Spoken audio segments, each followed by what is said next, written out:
황제천의 선비 이야기. 오늘은 귀촌인 환영은 선비의 자세. 좀 재밌는 제목이죠. 네, 사실은 그 외지인이 지역에 들어와서 기촌하거나 귀농하는 게 굉장히 지역 발전에 도움이 되는데 우리를 좀 배타적인 측면이 있어서 저도 늘 걱정이긴 한데 뭐 그런 열린 자세가 필요하지 않나라는 생각을 저도 해보게 됩니다. 네.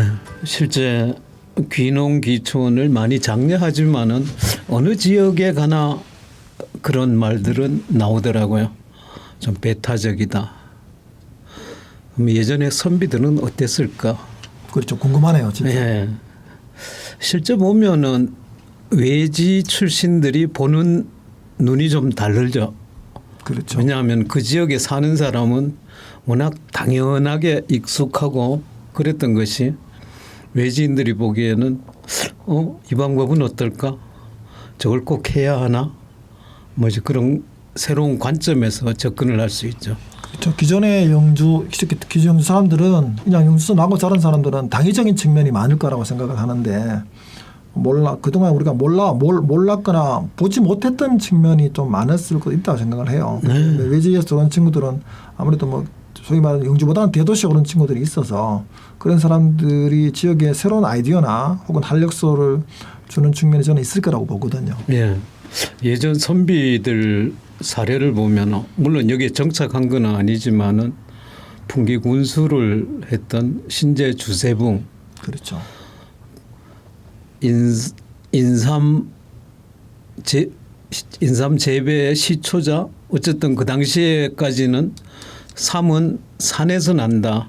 그러니까. 산에서 자연으로 난다. 상상을 못할 일을 한 거죠. 예, 그게 이제 너무 익숙하죠, 이 지역의 사람들은. 근데 신제 주세붕은 좀 다른 발상을 하죠. 꼭 산에서만 캐야 하나? 산은 굉장히 험하고 당시에는 호랑이나 늑대가 있을 수도 있고 또 낭떠러지도 있고 나이 많은 사람은 못 들어가고 어린 사람들 못 들어가고 그 당시에 사람들은 어리둥절했을 거예요. 그렇죠. 밭에서 키우면 안 되나? 저 사람 미쳤나 했을지도 몰라. 그렇죠. 미쳤다고 해서 네. 저도 그 생각이 드네요. 워낙 당연하죠. 산에서 채취하는 거다. 네. 산삼은 또 신비한 느낌도 있으니까 사람이 인위적으로 재배하지 못한다는 그런 어떤 믿음 같은 것도 있었을 테고. 그런데 신제 주세붕 입장에서는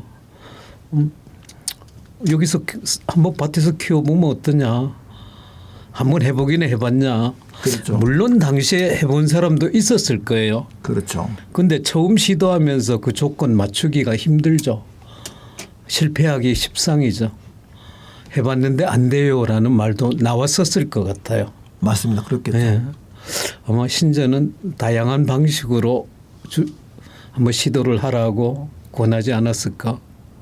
물론 문헌상에 나온 건 아닌데 그렇죠. 그 추론을 해보면은 기존에 아마 농민들은 그 개별적으로 아마 이렇게 다양한 실험을 했을 수도 있긴 한데 이제 풍기 군수가 하니까 개별적 실험보다는 여러 사람이 모여서 좀 실험해서 잘 되는 것들을 이렇게 추려낼 수 있는 측면이 있다 보니까 조직적으로 더 활력도 받을 수 있을 거고 그렇게 해서 풍기 인삼이 정말 산삼이 인삼으로 토착할 수 있도록 좀 이렇게 많은 지원들도 있었겠죠. 그렇죠. 지원을 갖다 해줘야죠.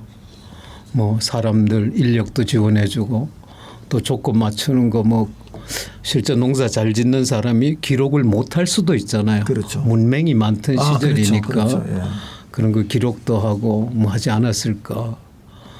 그래서 그 조건 중에 아마 또 첫 해에 막바로 성공 조건은 못 찾았을지도 몰라요. 금방 할 수 있으면 누구나 다 했겠죠. 그렇죠. 그래서 계속 그 맞는 조건을 찾아서 드디어 이제 성공하고 그게 뭐 딱 한 번 해서 성공했다 이러면은 아마 거기에 관한 기록도 남았을 텐데 이게 그렇지를 못한 것 같아요. 성공과 실패를 반복하면서 나중에 성공을 하고 또 그게 구전되어 내려오면서 신제 주세붕을 뭐 이제 우리 인삼의 아버지 이런 느낌으로 받아들였을 것 같아요. 그렇죠. 풍기 인삼뿐만 사실 한국 인삼의 아버지라고 할 수 있는 게 신제 주세붕 선생인데 역으로 보자면 그 사람이 입향한 사람은 아니지만 풍기 군수와 입향 비슷하게 와서 풍기 온 사람이니까 대단한 역할을 하신 거죠. 구한말 그리고 일제 이때 자료를 보면 인삼은 풍기, 금산, 개성 뭐 이런 데서만 나는 게 아니었어요. 사실 전국에서 났어요. 한반도 전체 인상이 네. 났죠. 근데 풍기라는 곳이 어떤 상업 중심지는 아니잖아요. 네.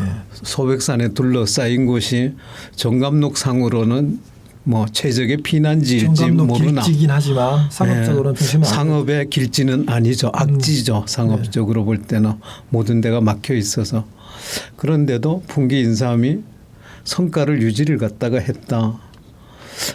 이거는 어떤 우리가 처음 여기가 시베지야라는 그런 자부심도 있고 또 물론 이제 거기에 또 다른 조건도 있겠죠.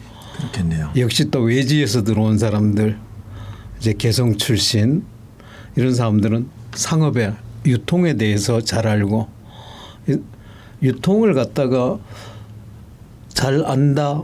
이거 대단한 거죠 보면은. 물론 당시에도 삼은 그거였어요. 국가 전매 사업이었어요. 네. 함부로 못 팔죠.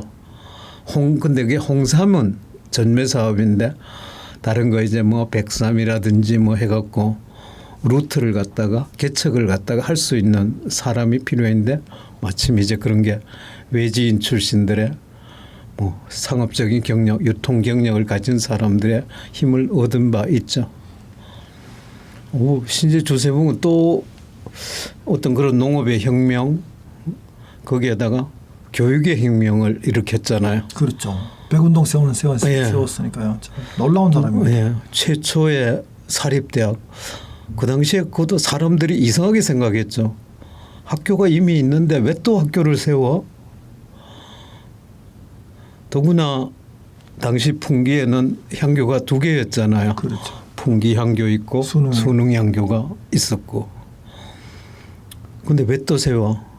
근데 학교 수만 갖고 따질 게 아니라고 본 거죠. 교육의 내용, 커리큘럼을 갖고 생각을 해보니까 새로운 관점에 어떤 정해진 커리큘럼이 아니라 새로운 관점, 선비들이 그 선비들의 관점을 반영한 그런 교육기관을 세우고 싶었던 거죠. 어떻게 요즘으로 관점 보자면 신재 주세봉 선생은 정말 대단한 혁신가. 네, 혁신가죠. 뭐 좀 과거에 보자면 혁명가이죠. 네. 왜냐하면은 군수가 와서 지역을 지금도 확 뒤집어 놓은 거잖아요. 그렇죠. 예. 힘들죠.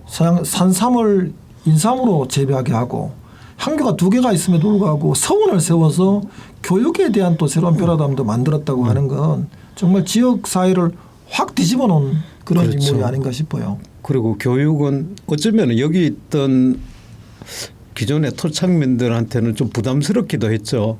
왜냐하면 교육에 대해서는 나라 중앙에서 모두 세우고 뭐 교육시키고 지원하고 하는 건데 여기에 사립으로 만들면 우리가 해야 되잖아요. 그렇죠. 내 돈이 들어가야죠. 네. 그러니까 좀 꺼림칙하게 생각하는 사람도 있고 아니 그렇지만은 뭐 꺼림칙 내 돈 나가는 건 아깝지 않다 할 수 있는데 굳이 기존에 있는데 또 뭐 새로운 걸 만드냐 이런 생각을 갖다 할 수도 있죠. 정말 지역 사회 중심의 교육 패러다임 그 사립대학이라 그러면은 등록금 엄청 비싸잖아요. 요즘. 그렇죠. 요즘 뭐 사립대 등록금 1년에 뭐 돈 1,000만씩 하죠 사실. 예, 사학 재벌이란 말이 네. 있을 정도로. 그렇죠. 그때는 일단 서원이든지 정사든지 이런 게 사립 학교가 만들어지면은 자기 책임이에요. 그러니까. 등록금 안 갖고 와요. 그렇죠. 등록금을 갖고 간다. 이게 이상한 거예요. 맞아요.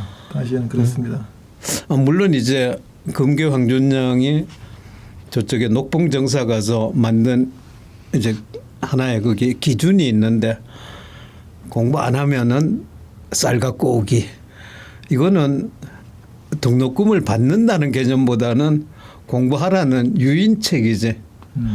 뭐, 네 와서 공짜로 먹고 공짜로 공부하고 하는 게 당연한데 너 공부 잘 안 하니까 네 먹을 거 네가 갖고 와 하는 그런 거죠. 이제 그런 것 때문에 뭐 학자들 중에는 아니야 사립대학이고 돈 내는 게 있었어. 물론 돈은 아니지만은 쌀 내는 게 있었어. 근데 그거는 기본 등록금 정해진 등록금이 아니죠. 공부를 하라는 유인이었죠. 공부 안 하면 내라 이거였지. 뭐 그게 이제 나중에 많이 퍼졌어요. 전국적으로. 경상도에서 처음에 퍼지다가 녹봉정사에서부터 시작됐지만 기본은 돈 받는 거는 아니었다. 대단한 거야. 패러다임의 전환이에요. 교육의 패러다임의 전환. 저는 3재배 패러다임의 전환. 그러니까 저도 지난번에 놀란 것 중에 하나가 그 정말 교육의 의무는 국가가 책임을 진다라고 하는 게 조선시대까지는 명확한 진실이었다는 게 놀라운 게 그 향교뿐만 아니라 서원까지도 공짜로 교육했다는 자체가 저는 놀라움이었어요. 네. 그게 진짜 일제강점기 이후에 바뀌었다라는 얘기를 듣고서 야 조선은 소위 말하는 백성들의 공부까지도 책임을 진 사회였다. 좀 놀랍다는 생각이 좀 다시 한번 드는 그런. 저는 더 놀라운 게 우리 교육자들이 그걸 모른다는 거예요. 그러니까 우리 교육 전통을 우리 교육자들이 몰라요. 그러니까 말입니다. 참 마음이 아픈 일입니다. 사립대학이 돈 받는 게 당연해. 네. 사립대학이 사학재벌이라는 소리를 들어도 그게 당연한 거예요. 그렇지. 당연한 좋은 재벌.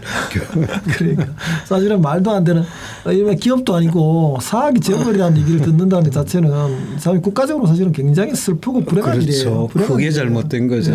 어떻게 학교가 재벌이 될 수가 있어요? 그건 말이 안 되는 얘기잖아요.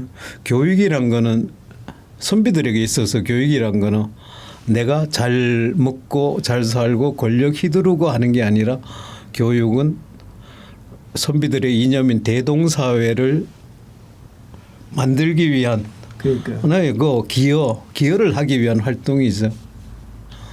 그러니까 당연히 나라가 시켜줘야 하는 거고.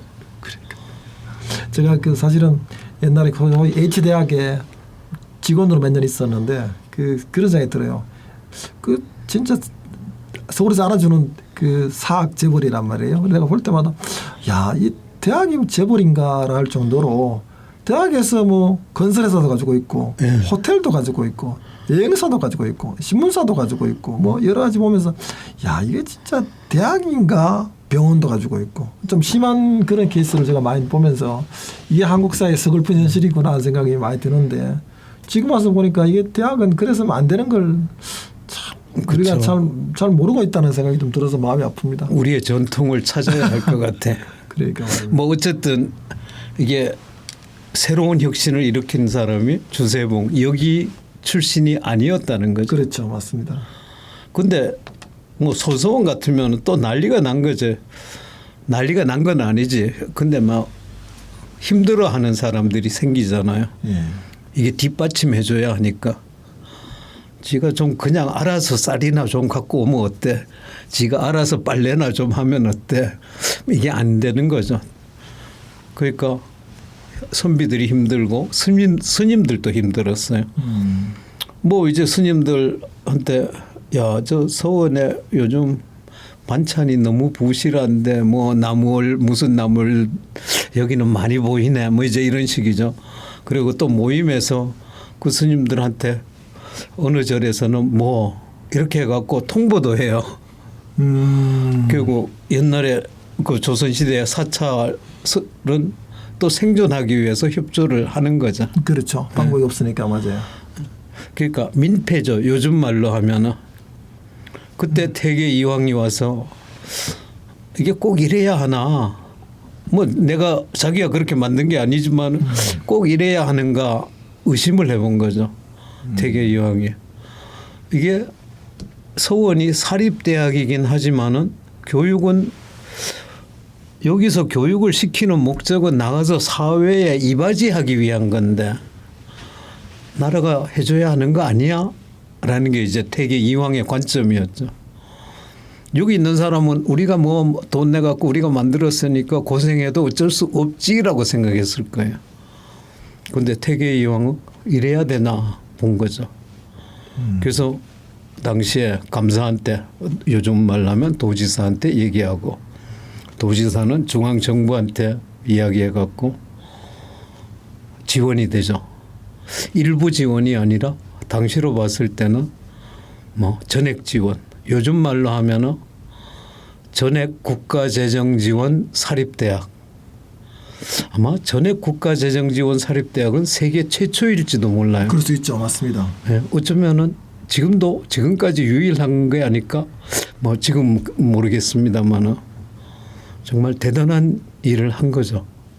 태계 이황이. 그러니까 지금도 겨우 뭐 국립대학이나 사실은 국가 지원을 많이 받는 편이고 물론 사립대도 국가 지원을 많이 받긴 하지만 국립대학 정도나 제대로 지원받고 그것도 국립대학도 돈 내잖아요. 네, 명성이 있는 좋은 대학이나 지원받는 거고 사실은 학비를 내고 있는 거니까 역으로 보자면 그게 국립대학의 역할을 제대로 못하는 거예요. 저는 저희가 의무교육이라고 하는 컨셉으로 보자면 지금 초등학교, 중학교, 뭐 고등학교까지 의무교육이라고 하는데 의무교육이면 국가에서 다 해줘야 되거든요. 그렇죠. 밥도 주고 뭐 옷도 주고 공부도 공짜로 시켜줘 한다고 하는데 나라가 제대로 된 정상적인 나라라고 하면 대학까지도 최소한 뭐 사립대학가 아니라도 국립대학은 공짜로 해줘야 되는 게 상식인데 우리나라는 지금 그러지 못하는 게 좀 안타까운 현실이죠. 네, 그러니까 우리나라의 전통을 지키지 않는 거죠. 그렇죠. 전통을 지키지 않는 거죠. 유구한 역사를 지키지 않는 거고. 만약에 태계가 여기 사람이었다 그러면은 이제 여기랑 또 직접적으로 연결이 많이 될 거 아니에요. 네. 뭐 황빈 집안과 연결이 됐다 그러면은 지네 뭐 사돈 봐주려고 저러나 뭐 이런 말도 나왔을 것 같아요. 그렇죠, 그렇죠. 근데 태계는 저쪽에 예안 사람이었으니까 지금의 안동에 속하는. 그러니까 결과적으로는 뭐저 공평하게 뭐 그런데 편견 없이. 그러니까 혈연 지연이 안 얽혀 있으니까 도리어 어떻게 보면 공정할 수도 있는 측면이 있는 거죠. 그렇죠. 우리 창이 뭐 요즘에 창발이라는 말도 많이 쓰는데 창의성이 이렇게 막 나오는 거 그런 거에는 기존에 있던 사람들 눈에는 안 보일 수 있죠. 아마 태계가 그렇게 전에 국가재정지원 사립대학의 개념을 도입을 하지 않았더라면 여기 사람들은 고생하다가 나중에 지쳐서 신재 주세붕을 욕하다가 그냥 흐지부지 될 수도 그럴 수 있겠네요. 있는 거죠. 그 가능성이. 그러니까 그런 걸 갖다가 원천적으로 이제 막았다는 거죠. 처음 보면은 정부가 그러니까 국가 재정에서 사립대학을 전액 지원해 준다. 이건 정말 대단한 발상이에요. 그러니까. 뭐 세계적으로 나는 그걸 좀 사학자든 아니면 교육학자든 그걸 좀 연구를 해봤으면 좋겠어요. 근데 이제 이런 분들이 이 선비들이 이런 노력을 갖다 하고 거기에 대해서 성과가 나오고 외지 사람의 그런 아이디어 그리고 추진력 그러면은 기존에 있던 토착민들과는 관계없이 이걸 추진했을 때 성공할 수 있었을까? 서로 협조를 해야 된다는 거죠. 그분들은 여기 사정에 어두울 수 있고 어떻게 하면은 제대로 갈 수 있는지를 또 모를 수도 있고 이제 신재 주세붕에 있는 황빈이라는 창원항 씨 뭐 저하고 본이 다릅니다. 예. 창원항 씨 황빈이 아주 절대적인 협력자였죠. 서로 뜻이 통했다고도 볼 수 있죠. 그분이 소소한 나도 그게 필요하다고 생각했어. 그러니까 거금을 내는 거죠. 그렇게 한 사람이 거금을 냈다 그러면은 나머지는 부담하는 금액도 좀 줄어들고 또 다른 사람들 입장에서는 저 사람이 했는데 내가 안 하면은 내 체면이 또 그럴 수도 있고 평소에는 뭐 지금의 공교육의 문제점 어쩌고 저쩌고 막 얘기하다가 갑자기 공교육만 있으면 돼 할 수 없잖아요. 그렇죠. 당시 선비들 분위기가 그랬으니까. 그러니까 기부금을 안 낼 수가 없지 요즘 개념으로 보면은. 그러니까 이게 외지 사람들을 외롭게 놔두지 않았다는 거죠. 여기 기존에 있던 사람들이 협조가 필요하다는 거죠. 황빈 같은 인물은 지금의 우리 지역에서 외지인들을 받아들이는 우리 입장에서 하나의 모델로 삼아야 될 분이네요. 그래서 토착민으로서 외지인을 이렇게 받아들이고 이렇게 그렇죠. 대접해야 된다는 걸 황빈 선생이 보여준 거죠. 사실은. 그렇죠. 뭐 물론 이제 뭐 선비들끼리 원래 뭐 통하는 점이 있었다고 하지만은 어쨌든 그분들이 현재 환경을 더 좋은 환경으로 바꾸는 아이디어를 갖다가 냈고 그걸 갖다가 그냥 아이디어 내는 차원에 그치지 않고 실행에 옮기고 새로운 세상을 만드는 거죠. 사실 선비들의 길은 새로운 세상 만드는 거죠. 그렇죠. 예. 뭐 지난주에 뭐 길에 대해서 했지만은 선비들은 새로운 세상 만드는 게 자신의 갈 길이라고 생각했다. 근데 당시에는 역적 누명을 쓰기가 쉬우니까 함부로 표현하기는 어려웠던 그렇죠. 것 같아요. 그렇죠. 그리고 우리 토착민이라고 하지만은 원시 시대부터 토착민은 아니거든요. 아, 그렇죠, 그렇죠. 어쩌다 보면 어떻게 보면 다 객지에서 온 거죠. 그렇죠. 10대, 20대든 30대든 뭐 객지에서 영주로 온 거니까. 예. 그게 우리 선비들 얘기면 선비 그러면 어떤 유림, 유교 이것만 생각하는데 사실 세상을 더 좋은 세상을 만들고 하는 사람은 다 선비라고 볼 수 있죠. 뭐 지난주에 강진구 회장도 얘기를 그러니까 선비 잠깐 기독교인이라고 얘기했지만 사실은 현대 선비인 거죠. 예, 현대 선비의 길을 간 거죠. 그렇죠. 다만 그 사람이 뭐 어떤 세속적인 관점에서 종교라는 면에서 봤을 때 이제 크리스찬이었다. 그렇죠. 예, 이거 실제 보면은 풍기 영주 사과 전국에서 가장 많이 생산하죠. 그렇죠. 안동 사과로도 많이 나가고. 뭐 청송사과로도 나가지. 예, 그러니까 이게 출하면에서는 가장 많은 거는 아니에요. 보면은 네. 영주 사과 브랜드로 안 나가는 것들이 있어서. 많으니까 그렇죠. 예. 생산량은 아마 전국에서 예, 전국에서 가장 높고 최고 10만 4, 5%까지 많죠. 하니까요. 예. 그 사과를 갖다 갖고 온 것도 보면은 선교사였어요. 그렇죠. 아서 웰본이라는 사람. 풍기 땅에서 사과가 될 거라고 생각 안 하던 시절이에요. 그렇죠. 1910년 그 일제에 의해서 강점되는 그 시기쯤인데 이 사람이 원주 교구에 있다가 이쪽으로 왔는데 아마 저쪽에 대구하고 미국 출신이죠. 보면은 관련이 그 사과하고 익숙한 거죠. 사과나무가 아마 그 와서 아까 자기가 느끼는 피부적으로 느끼는 분위기가 있지 않았을까? 아, 될 것 같아. 그렇죠. 그때 사람들은 다 비웃었을지도 몰라요. 쓸데없이 땅 파고 아깝잖아요. 그렇죠. 그럴 수 있죠. 네, 저 어렸을 때 보면은 돌담들이 이게 집집마다 돌담이었거든. 골목은 돌담길이었어요. 근데 그 돌담길이 다 넓어요. 그 돌담길 위에서 막 뛰어놀기도 했어요. 그리고 물론 높지는 않았어요. 너무 높으면 또 흔들릴 수 있으니까 아니 다 들여다 보이고 그냥 땅에서 집 짓고 하면서 돌이 나오면은 거기 담으로 해갖고 이제 돌을 치운 거라고 이제 볼 수 있는데 그 돌구덩이에서 사과가 될까? 사과도 보면은 마사토처럼 뭐 이렇게 그렇죠, 물도 잘 그렇죠. 빠지고 근데 아마 그분은 기호를 갖다가 중시했을 기후 것 조건을 같아요. 맞으면 저도 안 그래도 비슷한 얘기가 단산포도도 30년쯤 전에 단산포도 처음 들어왔는데 그것도 상주 출신의 농촌 지도소죠. 있는 직원이 자기 고향하고 단산하고 위치도 비슷하고 풍토도 비슷한데 한번 포도하면 될 것 같다고 얘기를 했대요. 근데 아무도 안 하다가 한 집에서 포도해 보니까 대박이 난 거예요.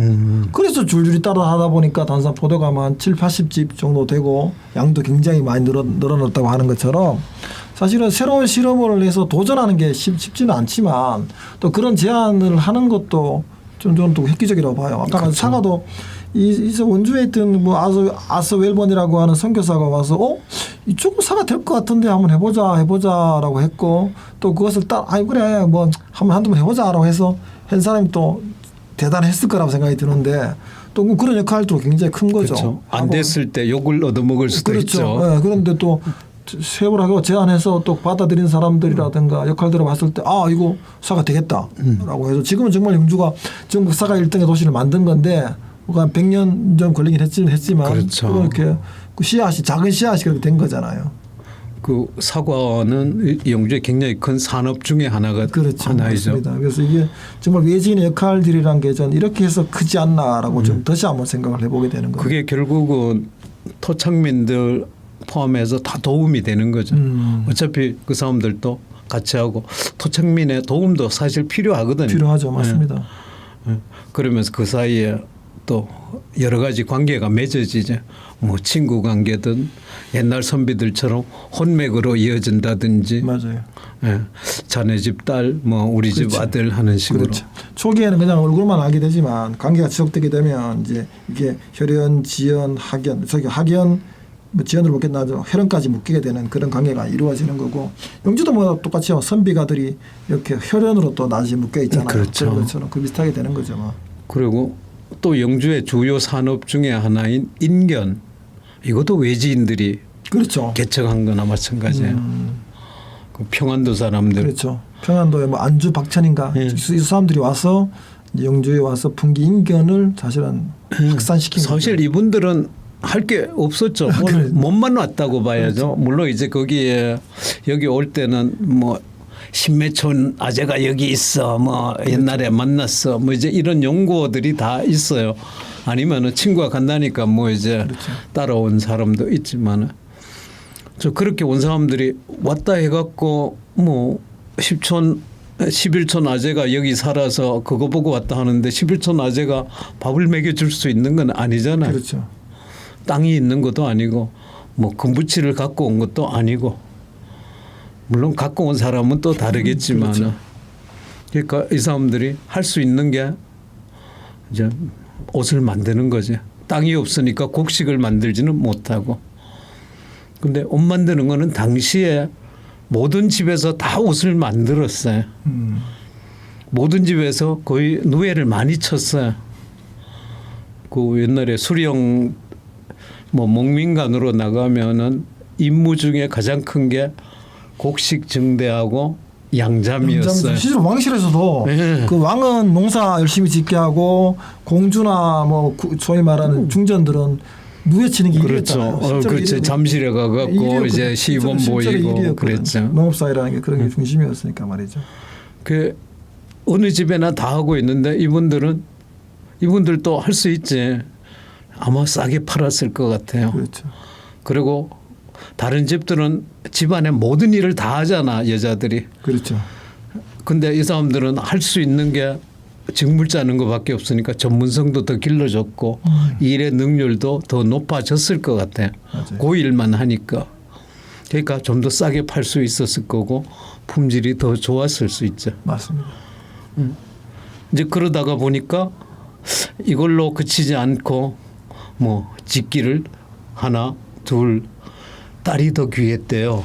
아 그래요? 아 그치 그러네 그 시절에 딸 일거리를 갖다가 맞아요. 소화할 수 있잖아요. 맞아요. 아 그 비슷한 게 재밌는 게 그 몽골 가니까 몽골도 이제 그 아들이 더 귀한데 유목민들은 주로 소 키우고 뭐 저거죠 낙타 키우고 뭐 소도 키우고 염소 키우고 하잖아요. 양 키우고 하다 보니까 아들이 더 귀하긴 한데 학교는 딸들만 보내더라고요. 이유가 뭐냐니까 아들들은 집에 일을 도와야 되는데 딸들은 그거 안 하면 안 되니까 공부를 시켜야 한다고. 그래서 아 몽골 재밌다. 그런 반대의 그런 있더라고요. 그래서 일을 해야 돼. 이게 또 일을 하니까 또 딸이 있다. 그러면 딸이 또 귀할 수 있는데. 근데 뭐 이제 남편의 여동생, 부인, 딸 해도 이제 막 수요가 늘어나니까. 그렇죠. 예전에는 다른 딸한테 야 네 친구 없냐? 맞아요. 그리고 또 뭐 저쪽에 도계에 시집간 시누이한테 그 맞아요. 가가 몇 살이제 뭐 해갖고 여와서 이거 하면 안 될까? 내가 월급도 줄게 먹여주고. 그러니까. 당시에는 먹는 것 자체가 힘들었어요. 그러니까 입을 하나 던다 그래죠. 맞아요.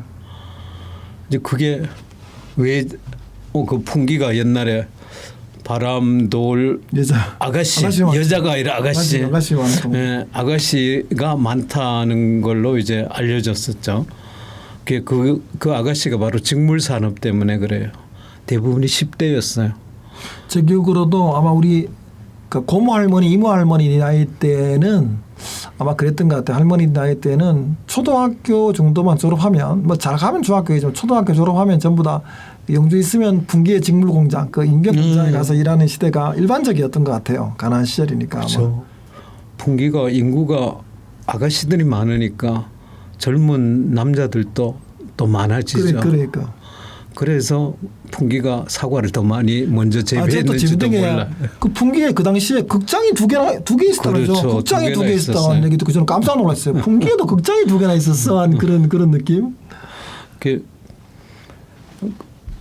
이러던 게 이게 아이 10대 아가씨들 중심으로 갈 수밖에 없는 게 애가 없잖아요. 그렇죠. 이제 20살 넘고 하면은 애 낳고 애 때문에 못 오고 애가 몇 명 되면은 애 뒤치다거리 그렇죠. 아니라고 못 오고 그리고 또 결혼했으면 보통 뭐 조그마한 땅이 있고 그거 뭐 작물하고 뭐 또 시부모가 아프면은 그것도 모셔야 하고 이런 것 때문에 하는데 10대들은 그런 게 없잖아요. 그렇죠. 그냥 일만 하고 먹여주고. 그러니까 먹여주고 지어주면 되는 시대니까. 그러다가 우리나라 경공업 발전과 함께 아이들이 명절에 집에 갔다가 안 오는 거야. 그렇지. 네. 집에 갔다가 안 와. 전보 치면은 답장도 없어.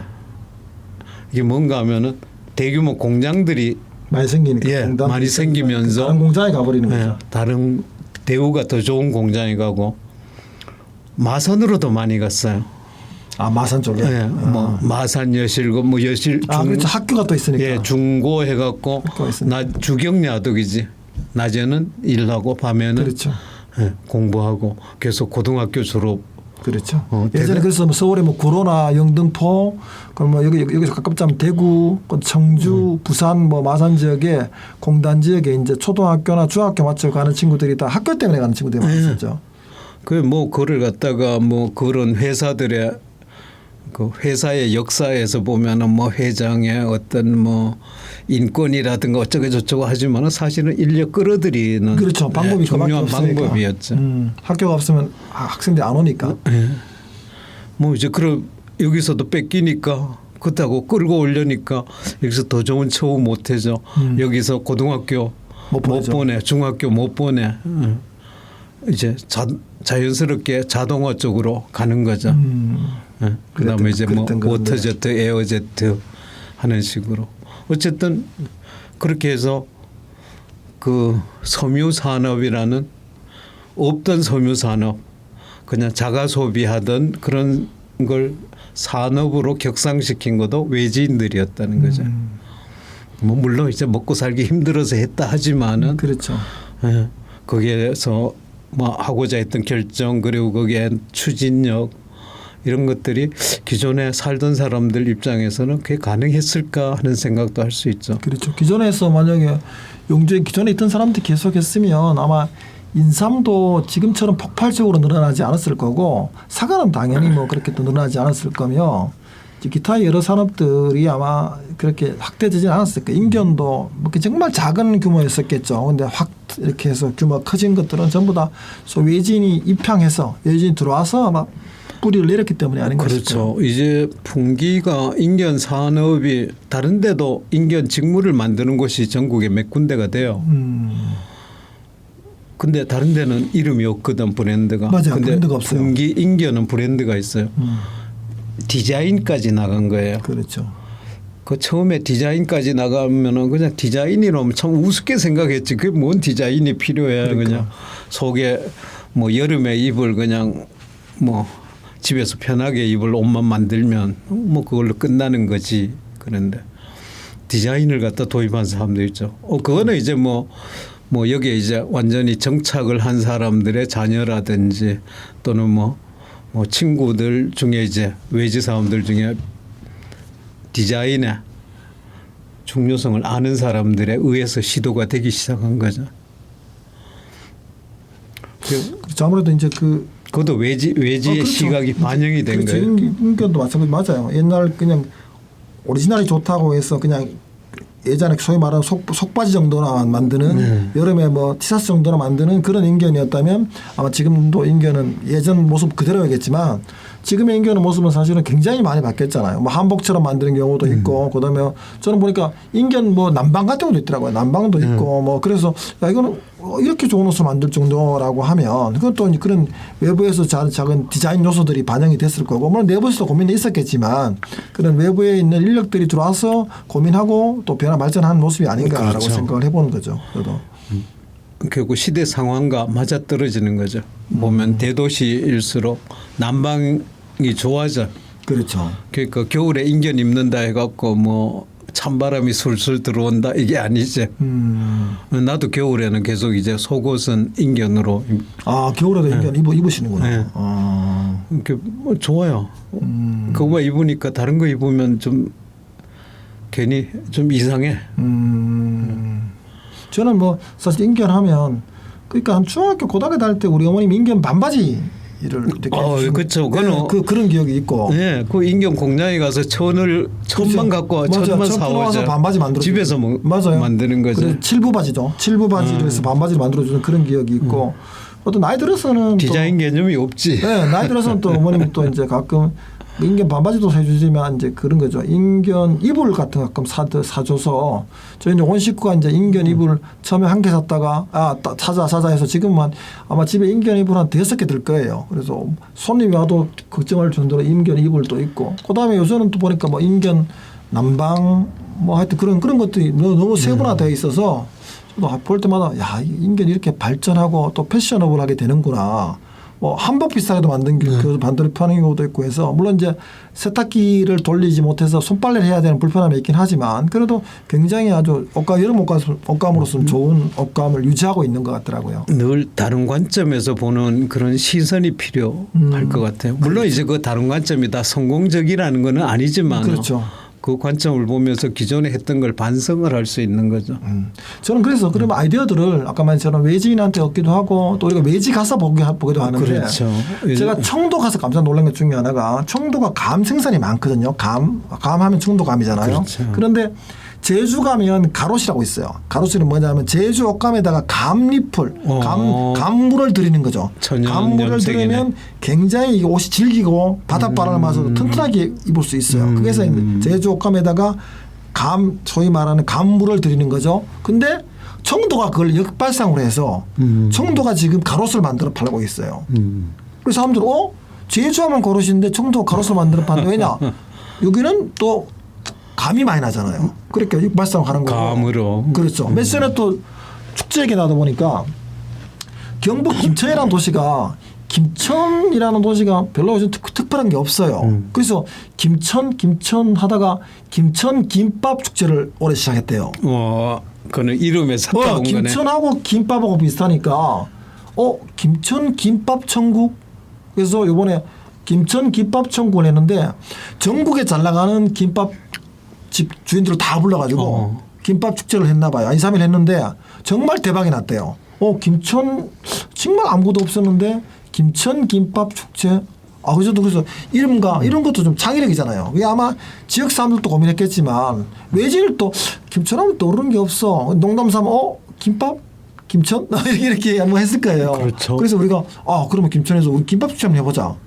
저는 그런 역발상으로 생각하면 아까 말처럼 청도의 가로처럼 감이 많이 나니까 우리가 가로서 하면 되는 거 아니냐. 지금 굉장히 중요한 말씀을 하셨는데 그러니까, 우리 선비문화축제도 보면은 우리 내부만을 생각하면 안 돼. 그렇죠. 선비를 내세우고 있는 선비길 지난주에 얘기를 했는데 선비길을 내세워서 관광 상품으로 추진하는 곳이 영주시를 포함해서 6군데 맞아요. 여러 군데 많아요. 생각보다 선비를 내세운 데가 많아요.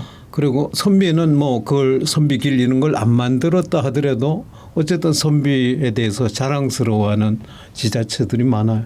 선비문화축제 다 거기를 받아 맞아요. 모시는 게 어때? 지원도 해주고. 그러니까.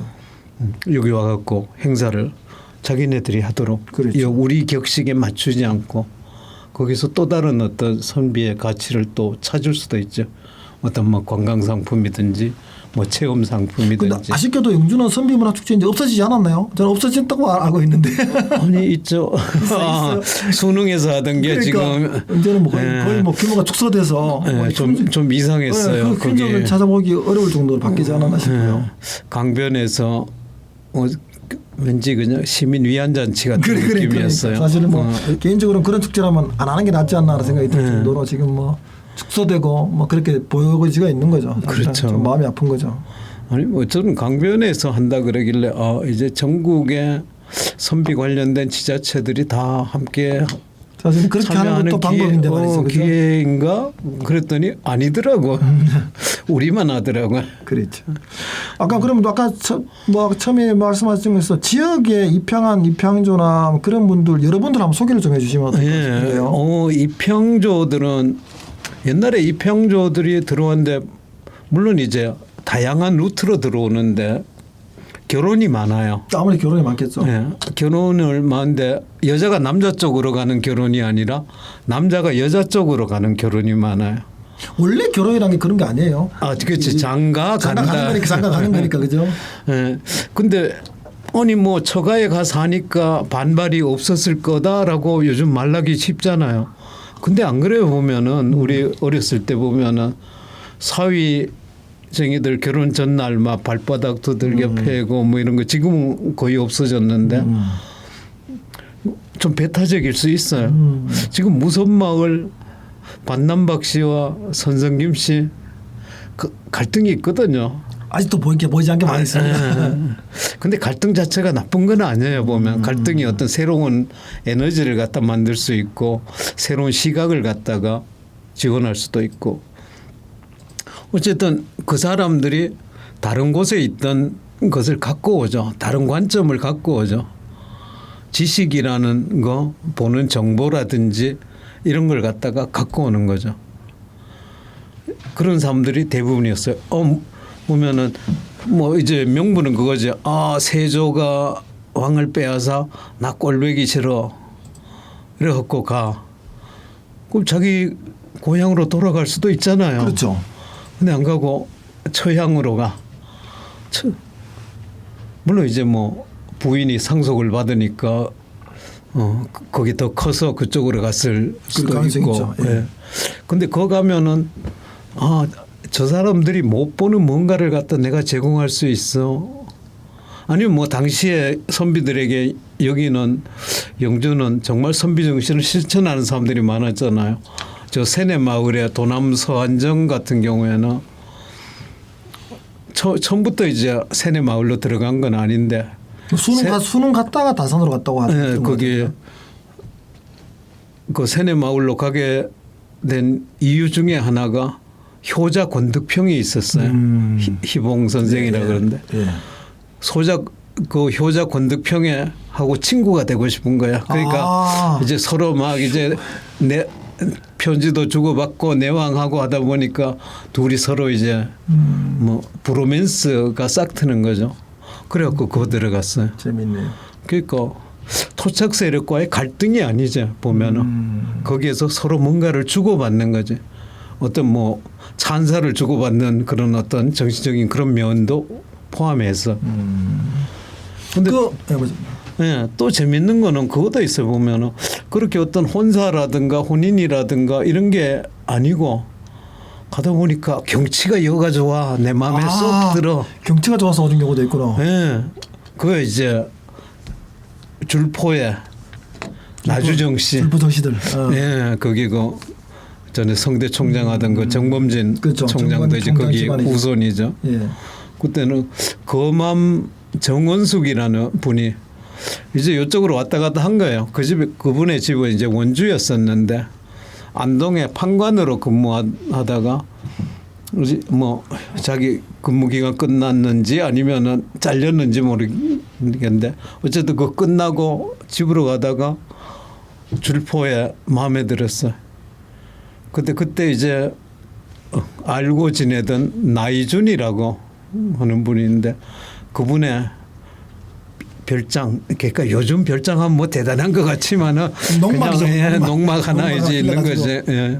거기 와갖고 지내는 거죠. 뭐 이제 자기 이제 하는 일이 없으니까 그 와갖고 줄포를 감상하는 거지.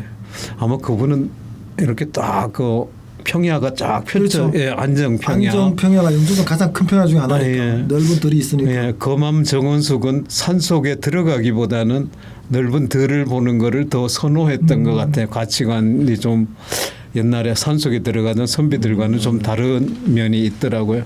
아, 물론 이제 뭐 검암 정사라든가 여기 보면 산이에요.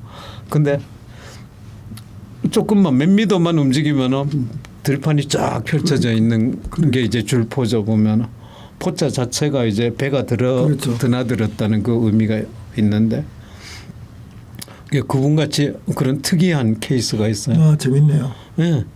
줄포성 시들 지금도 재미있는 게 마을 땅을 팔아도 자기 정씨 집안에만 판다더라고요. 외지 사람이라든가 그 다른 성들한테 팔지 않고 그 줄포성 시또 가문 자기들 가문을 지키려고 그렇게 또 아마 어떤 이유가 있지 않았을까요? 이유가 있겠죠 뭐. 그래서 참 재밌다 생각이 들더라고요. 실제 보면은 안정 땅의 상당 부분을 무섬의 반남박 씨들이 차지한 부분도 있었어요. 아 그렇구나. 예, 어떤 뭐 거기에서 누군가 유언으로 뭐 뺏기지 마라.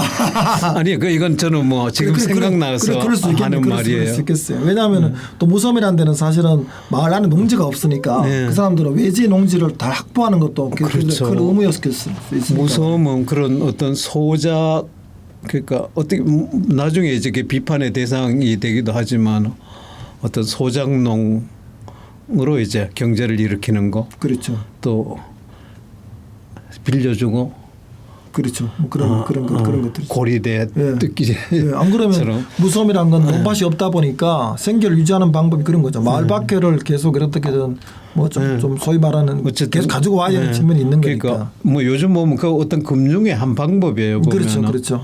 예전에는 뭐 조선시대만 하더라도 빚을 지고 하는 게 관에다가 지는 거였거든. 네. 관에 창고에 쌀이 있어. 그럼 이제 쌀은 사람이 와서 빌려가. 그리고 그 다음에 갚어. 그럼 이제 보통 이제 관에서 하니까 저리로 할 수밖에 없죠. 뭐 이제 선비들이 장악한 조선 시대니까 고리로 했다가는 왕이 쫓겨날 수도 있는 문제니까.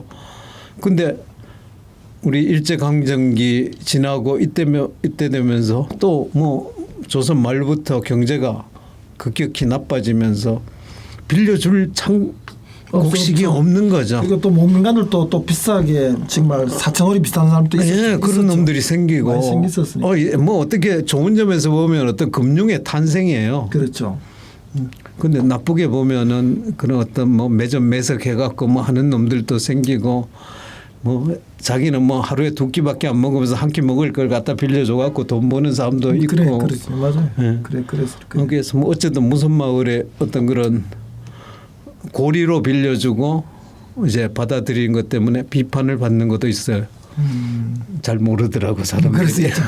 그 제가 알기로 또 뭐 입양해서 영주로 입양한 처가로 입양한 사람 중에 저 춘향전이죠. 춘향전의 그렇죠. 성한의 그 이몽룡의 아버지죠. 성한이 대감 같은 보용당 예, 그런 분도 선생도 보면 처가로 입양하신 분. 예, 그분도 처가로 입양을 하시죠. 저 옥천전 씨 집안의 전희철 전희철 또 아마 휴게 전희철 처가로 아마 입양하신 분이 아닌가 싶은데. 예, 휴게라는 말 자체가 휴천동. 그렇죠. 예, 거기 그 계곡을 말하는 거죠. 그런 분들도 있고 또 뭐 아까 말처럼 뭐 사하라죠. 이렇게 뭐 단종 피해라든가 안 좋은 일에서 피해서 오신 분도 있고 네.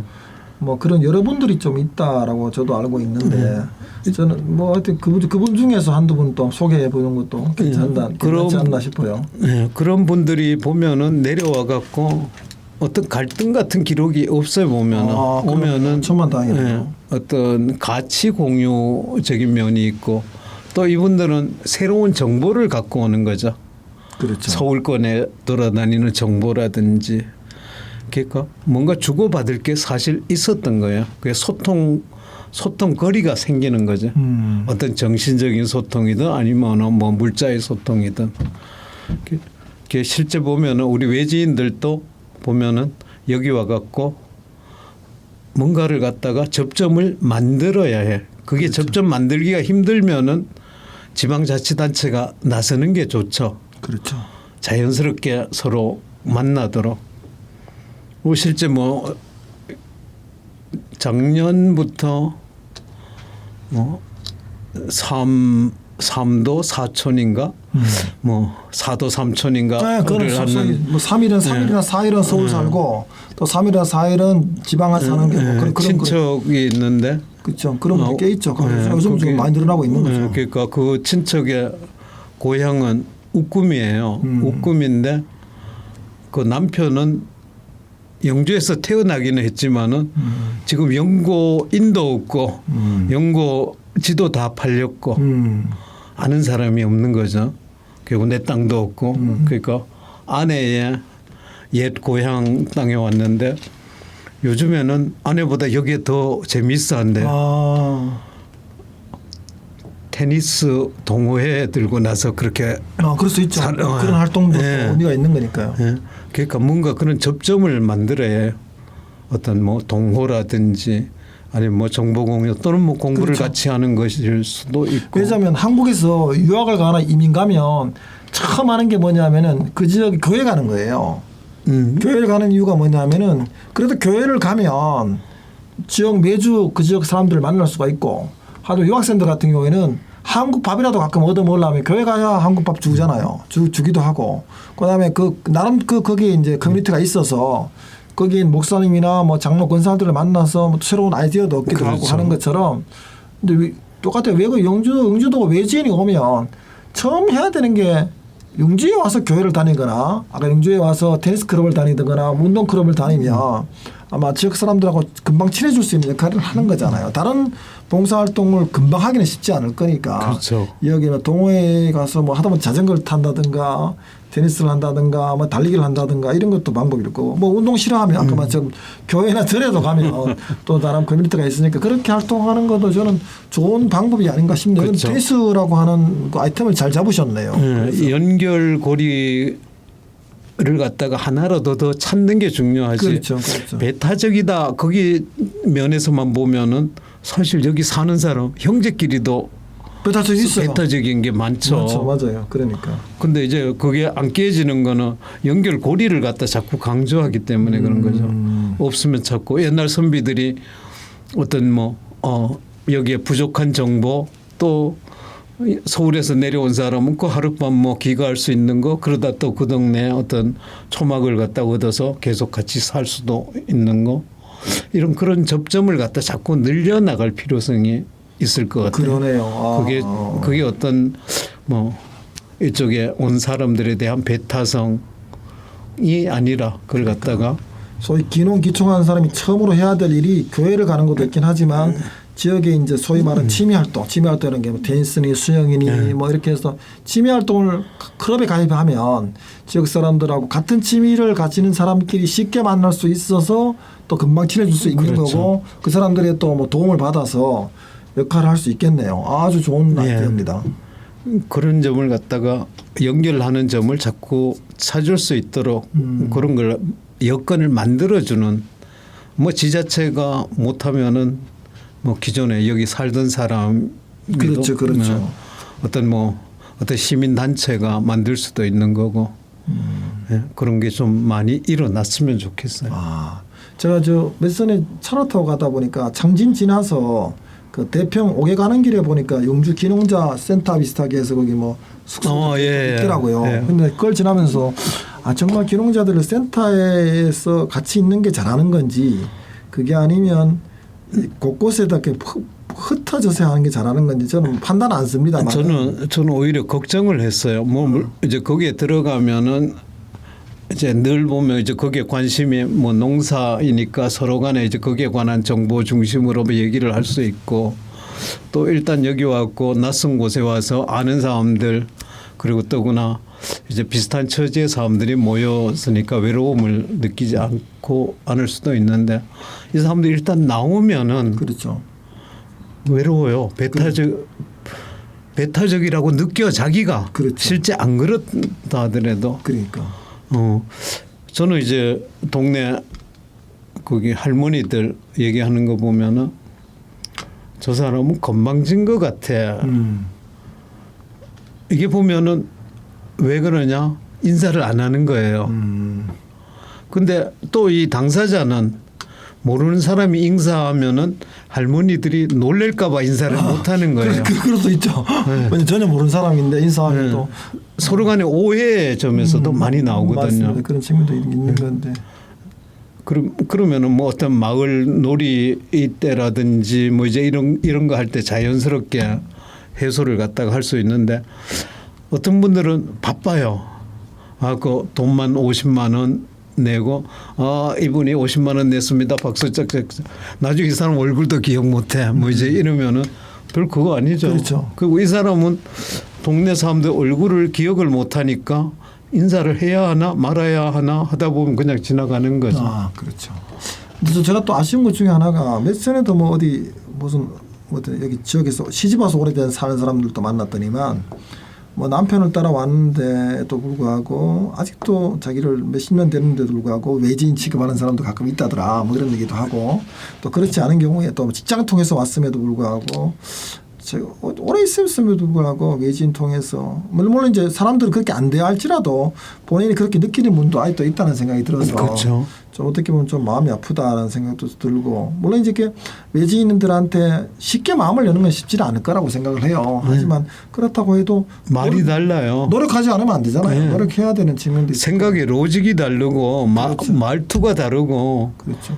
당연히 나야 뭐 거기 다른 걸 갖다가 금방 없앨 수 없잖아요. 그렇죠. 그러니까 서로 간에 저는 그 상황 간에 끊임없이 노력을 해야 되지 않나 싶어요. 왜냐하면 내 혼자 노력한다 되는 문제는 아니고 그 아까 말처럼 뭐 인사 안 하는 것에 대해서도 뭐 저 사람이 오해를 하든 저 사람은 그런 나는 무조건 그냥 모르니까 안 하는 건 아니고 잘 모르더라도 내가 이 동네 왔으니까 그냥 이 동네 어른들한테는 다 인사한다. 뭐 모르면 뭐 누구냐 물어보면 누구나 설명하면 되는 거고 인사하면 되는데 또 사람들은 거기에 대해서 쑥스러워하게 생각하고 잘 모르니까 그런 측면도 있을 거라 생각하지만 노력해야죠. 노력해야 계속 인사하고 또 여기 이사 온 누구입니다라고 해야 되는 건데 그러하지 못하니까 뭐 마을 행사 있다고 돈만 50만 낸다고 아는 건 아니니까 그렇죠. 인사하고 돌아다니고 하다못해 뭐 옛날 선비들처럼 접점을 자꾸 찾는 찾아야죠. 거죠. 그러니까 아까 말처럼 뭐 떡을 돌리는 것들 떠나서 그 지역에 있는 동호회나 지역에 있는 하다 반상이라도 열심히 나가고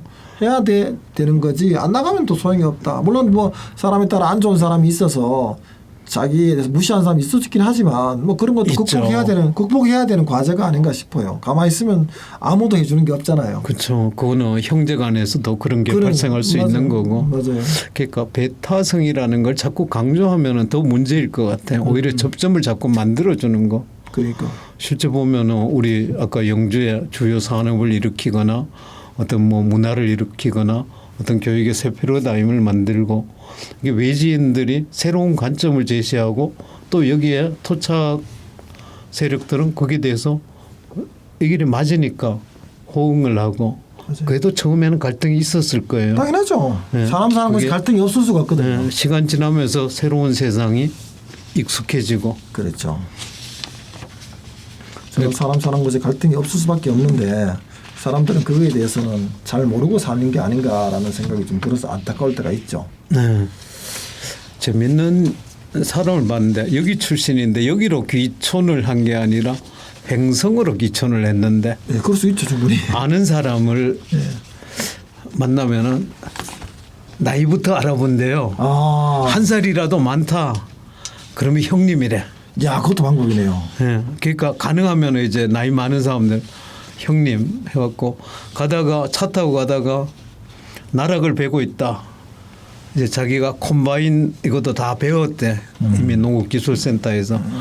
형님 제가 좀 할게.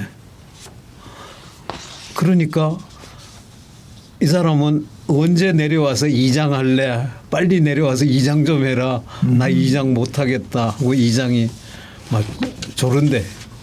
대단하시네. 네. 이장하라고. 예. 그러니까 이 사람이 굉장히 열심히 하는 거죠. 예. 그런 것처럼 서로 양쪽에서 서로 접근하려는 서로 맞는 접점을 찾는 그런 것들이 정말 제대로 된 필요한 선비 정신 아닌가 싶네요. 우리 선비들이 그랬듯이. 예. 오늘 마치겠습니다. 감사합니다.